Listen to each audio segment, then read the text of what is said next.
Dan, I think I'm a little dehydrated. I got a headache. Maybe I need to adjust my work schedule. Were you out drinking last night? Did you tie one on? What's going on? No, I was working in the wood yard this morning. It is it is not healthy outside.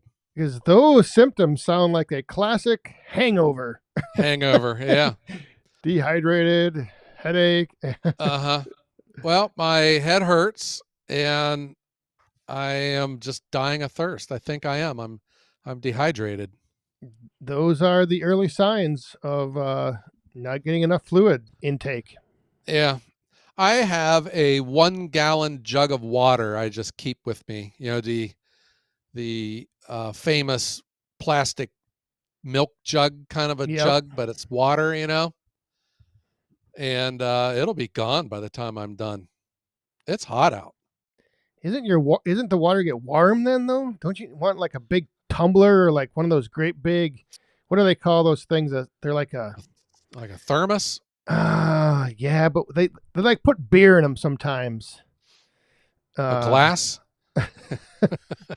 oh, there's a name for it where it's got like a top that you can take on and off, and it's like bigger, a great big thermos. I can't think of it now. Yeah. Well, I don't think it matters sometimes if it's cold or warm. You just got to get the liquid in you. Yeah, But that's I true. was in full summer stacking setup today. I had my dump trailer in the appropriate location. I had my canopy up over top of it, and Mm. I had my little power pack with my box fan, which blows on me while I'm doing it. That really helps. But now I have a new piece of technology that Ooh, is I don't know how I haven't learned of this thing before. is it a wearable air conditioner? It's wearable, but it's not. It's just it just blows air. It's not like conditioned air. Oh, one of those hats with the fans in it. No, it is. It goes around your neck.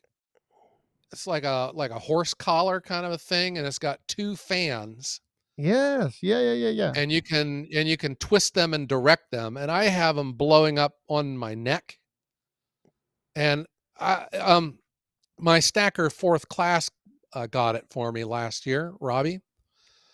And when you see it, you think it's kind of hokey, like a gimmick and stuff, but it is not. It works. It is. I love this thing. I keep it with me everywhere I go now. It makes a huge difference, doesn't it? Just having It that does. air moving. Yes.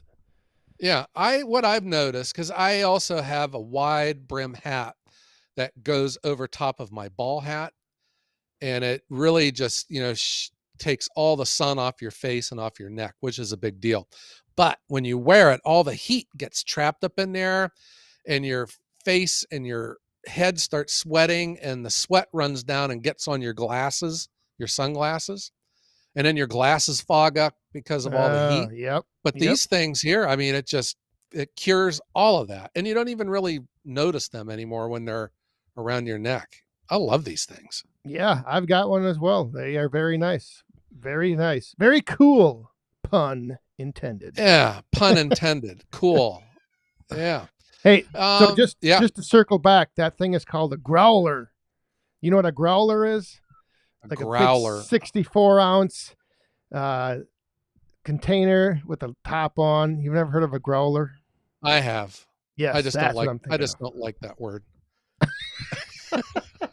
I'm just thinking there was probably people out there listening. They're screaming at their, device saying, "It's a growler." You're thinking of a growler. They're growling at you, telling you that it's a growler. Yeah, I used to carry one of those. I don't know, it's like a tall kind of a thermos with a handle on it and a spout that you can flip up or flip down and have that packed with ice, but I don't know, it's just sometimes I just can't get myself to like get that much prep. So it's just easy. My wife buys those big gallon jugs of water and I just grab one and go. Well, that's what you need as long as you are consuming it. Because I know a lot of people will fill up those big 64 ounce, thermos or tumblers, whatever you want to call them, and they carry them around everywhere they go, but they never hardly drink any water out of it. Yeah. It's just like having it is like they're, that's makes them think they're doing good. So they have it, but they don't drink it. Yeah. I had a friend like that I used to work with. We used to travel all over the country together, and we were always in rental cars. And we would always stop at a gas station, and he would make himself a coffee. And he had the most elaborate process for his coffee. Like I would just pour a coffee and put a lid on it and go. He would spend a half an hour with like, measuring the perfect amount of cream and his sugar and stirring it.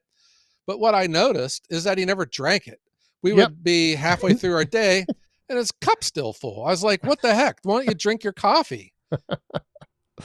Oh, yes. I know several people like that as well. Yeah. He always had a full cup Yep. and he never drank it. Yeah, but this heat. So I experienced heat last week, and not that I experienced, but I watched it. I had hired a crew that remodeled our barn here at the house, and we put new siding on it.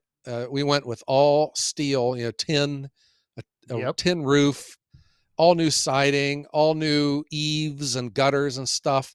And this was an all Amish crew. The guy, he is one of my firewood suppliers, but he also does home improvement. So he checked out my barn. He's like, oh, yeah, we can do this. So the price was right, and I had him do it. And I watched these guys, and it was, God, the Amish, they're out there in their denim jeans and their long sleeve shirts, Oh my gosh. Yes, yeah, I and they know. are just out there just working away, just like Just it's looking nothing. at them makes your temperature go up. It makes you sweat. Yeah, something like that. Yeah, but I just whenever you complain about the heat, and you watch someone like that. The one summer, Dad got me a job when I was a college student. He got me a job at the steel mill. They had a program where employees' kids could get hired, to fill in for vacations in the summertime. And I worked in the boiler house. My job was to sweep the floors around the three 12-story boilers, Ooh. and you had to wear long pants and long sleeves, and that was heat like I had never experienced before. Ugh. That was awful. Yeah. Well, I have been able to avoid the heat during the day for the most part here Yeah. in Wisconsin. But we are still, even though we're up here in the North Woods, we're under this heat dome, and it's madness outside. Yeah. Well, those heat domes are something, aren't they? Yeah. That's that's another one of these things I never heard of growing up. It's a new Yeah. buzzword in weather. Yeah, last year I never heard heat dome used, and this year I've heard it all the time. We're in a heat Yeah. dome. We got the heat We're in a heat dome. dome after a polar vortex. There's all these Yep. new terms that I hear that I don't know. The other new term, I heard all this when my daughters were in softball, they were athletes, was these kids would injure their growth plates. I was like, their What? whats? Yeah, their growth plates. That's like something to do with their bones and their joints and stuff. I Oh, was like, well, Jesus. our family don't have any of those. So we're we're we're good to go on these growth plates that you hear about. Good heavens. Oh, Yeah. But Dan, talking about this heat, so that Amish crew was here doing my barn, and they had me order a roll-off dumpster. And my daughter's friend from high school, she graduated with them. He started this dumpster company, so he has a truck and these big roll-off dumpsters. yes. He was the one that supplied the dumpster at the International Firewood Expo that we had filled up with a lot of split firewood. Anyhow, the crew, they would rip the boards and the siding off of my old barn, and they would throw it into the dumpster. So the dumpster this guy gave me is a 40-footer. It's a real big one. And I talked to him, and he says, it's not just, he goes, I said, can I throw anything in this? And he's like, yeah, put anything you want in here. Cause sometimes you're only allowed to put in construction debris, and sometimes you're not allowed to put in construction debris. But he Right. said I could throw anything in it I want. Nice. So the thought was, we've been living in this house now for 20 plus years, and there's a lot of stuff, that we would probably like to throw away. We had our first experience with that when we sold my parents' house. When dad died, we had ordered a dumpster to throw everything away. And one dumpster wasn't enough, so we had to Yep. get a second one. Yeah. And we cleaning out my dad's house, and then I had the same deal, the same emotions cleaning out this house. What is it, Dan, when you have, like at my dad's house, he had 50 years of junk in that house. And most of it I hadn't seen in over 40 years since I lived there, 30 years since I lived there. And it has no value, but you can't get yourself to throw it away. Well, I don't know. It could be treasure. You could be holding on to something, a very valuable collectible or memorabilia, something. I mean, there's Yeah. usually treasures and all that stuff. Yeah, one man's trash is another's treasure, what you hear. So we were just throwing everything out. And it was an evolution for me. At first, we had our pile of stuff not to throw away. And then we had the stuff that was the throwaway pile. And my keep pile was much bigger than the throwaway pile. But Just kept getting bigger. yeah, as the process went on, I got much better at parting with stuff and throwing them out. So I have a friend, his parents are garage sale dealers. And Mm. he came over to the house, and we had the dumpster, and he's standing there looking at the dumpster, and he reaches in and he picks up something. He goes, "You can't throw this out," he says. "Do you know that this is worth money? You could sell this." And I was like, "Holy cow, oh my gosh, what am I doing? And why am I throwing this away?" Yeah. I What says, the "Well, heck? what can you get?" He says, "What?" I said, "What can you sell this for?" He goes, "Well, you could at least get $10 for it." I was like, "It's just throw it in the garbage." Yeah. Oh, I'm serious, man. Am I gonna? I mean, you think about all the stress it takes to throw stuff away. And then what if you're going to have a garage sale? That's stress too. Then having strangers come into your house and selling stuff, and people like, well, you take $9 for it, instead of 10. Just throw it in the garbage. So we threw away probably hundreds of thousands of dollars I was of just gonna stuff. And say, yeah, whoa. well, that's what we did at our house. We got 20-ish years of junk in the basement, and that dumpster was about as stuffed full as possibly you could get it. And then you go down in the basement and you think, we didn't throw anything away. There's I still, was just gonna ask you. And now is it just wide open spaces in the basement, or is it just look like nothing no, changed? no, it looks like nothing's changed. My wife and I laugh about it. We're like, well, it's looked like we've done literally nothing.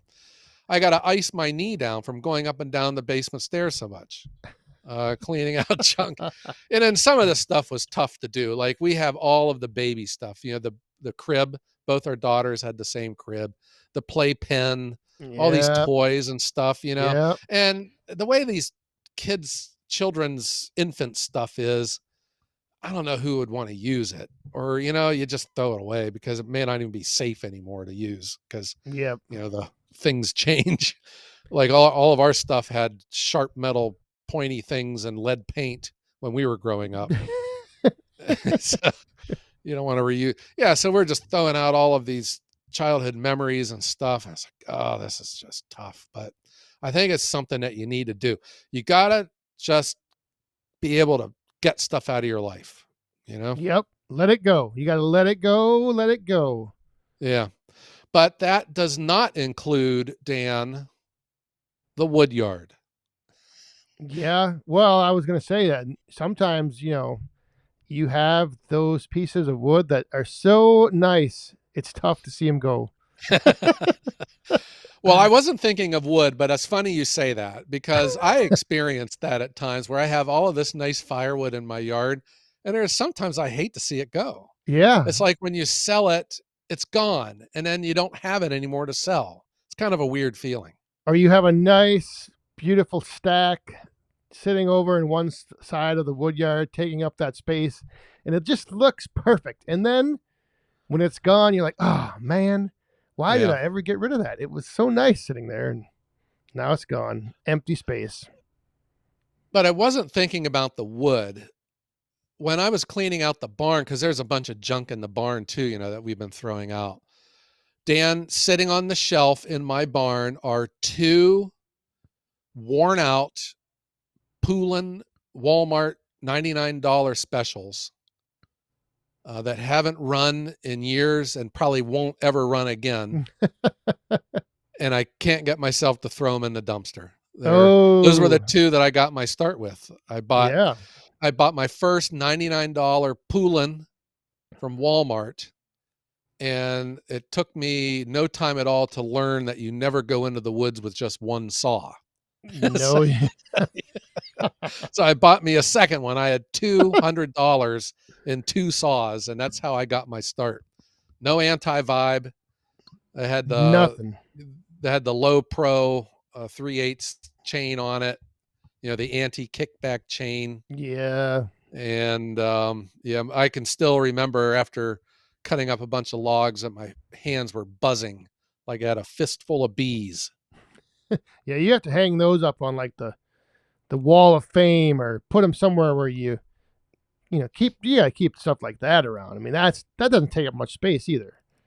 Yeah, I can't. It is hard. It has always been this way for me. It's hard for me to get rid of stuff. I get attached. I've had the same wife for 27 years or something like that. I got shoes that are like 20 years old. I have a pair of old Dr. Martens shoes that I wore back in college, and I Doc just can't get rid Martens, of them. Yeah. the 3-inch sole. Great shoes. Back it's when I was a broke college student, I had the nicest wardrobe. I had those expensive Doc Martens shoes and Ralph Lauren everything, and I didn't have two pennies to rub together. And now that I am a firewood magnate, a highly wealthy firewooder, I wear the same clothes every day. Yep. Well, Yeah, some things weird. are easier to get rid of than others. That is the one, like for Uh-huh. instance, a wife. That's a little tougher than a pair of shoes. Yeah, I guess you're right. But I'm kind of the same way. I have stuff stashed around that I always seem to like come up with this game plan of putting something, like on display to like capture and memorialize starting out like, my first saw and stuff like that. But I never get around to it. That's my problem. Yeah. I'm I saving it. broke I broke my sledgehammer a couple years ago putting in those hubs on my truck, and I still have it. I got a broken sledgehammer. I just can't part with it. What am I going to do with a broken sledgehammer? I don't know. Yeah. Hang it on the wall and say, "Here you go. This was the, you know, everything has a story too." Then you can Yeah. look back at it and I have my super splitter, which I haven't used in a long time. Why do I still have it? But I still have it. I can't see myself getting rid of it.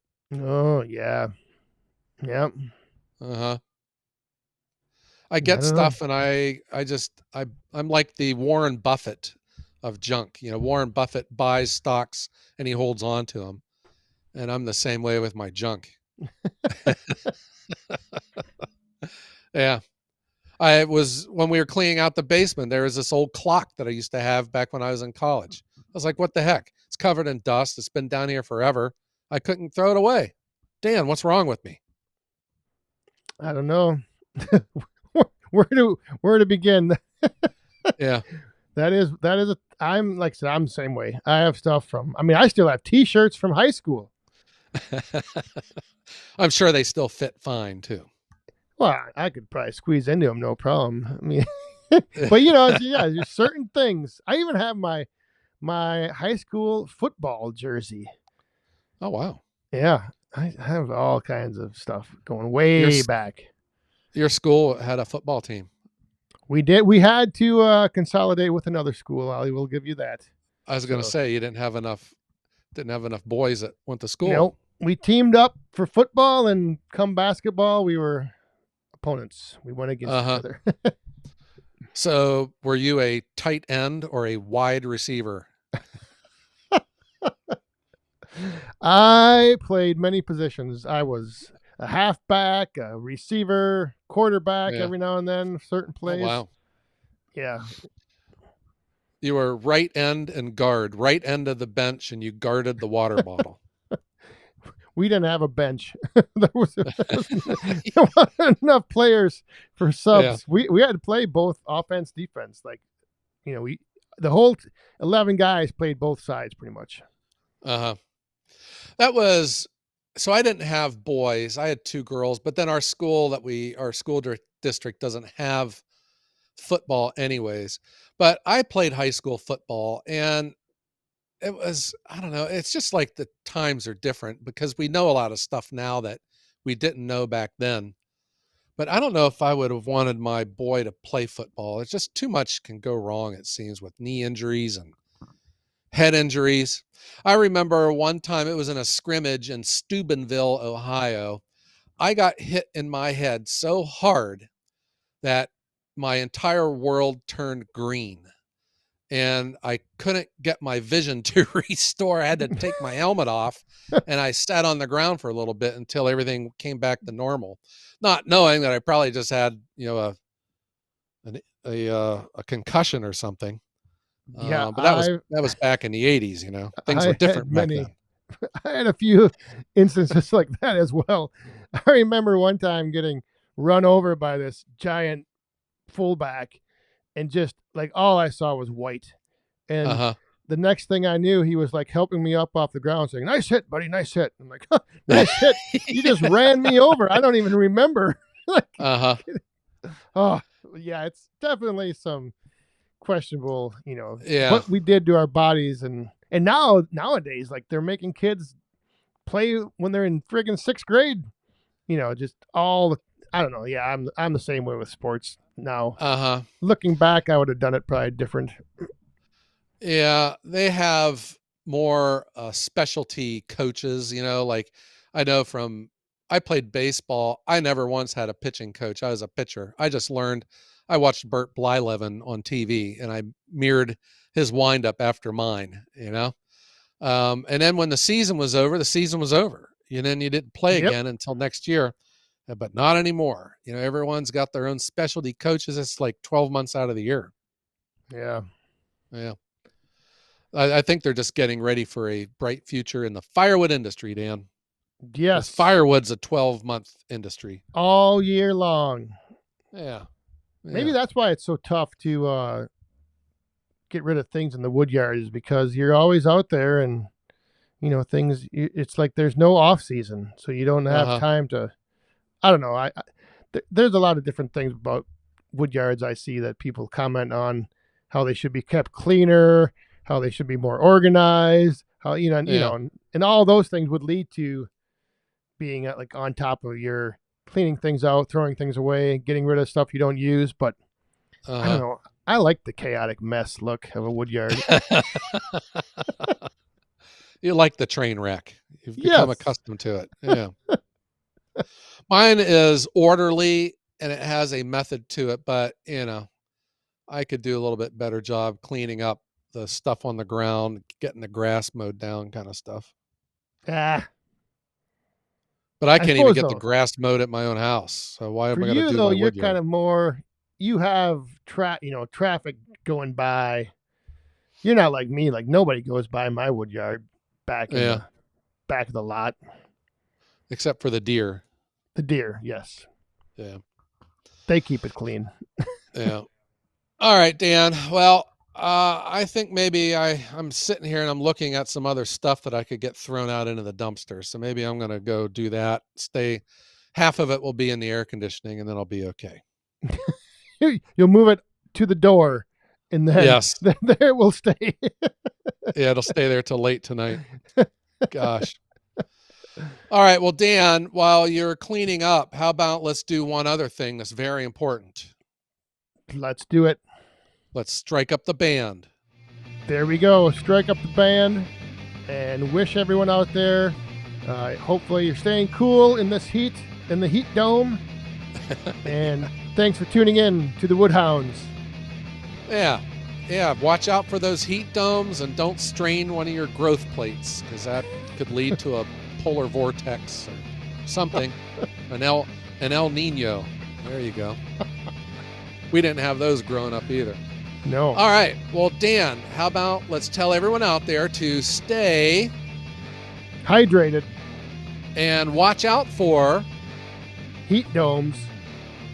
Yes. And have a great day.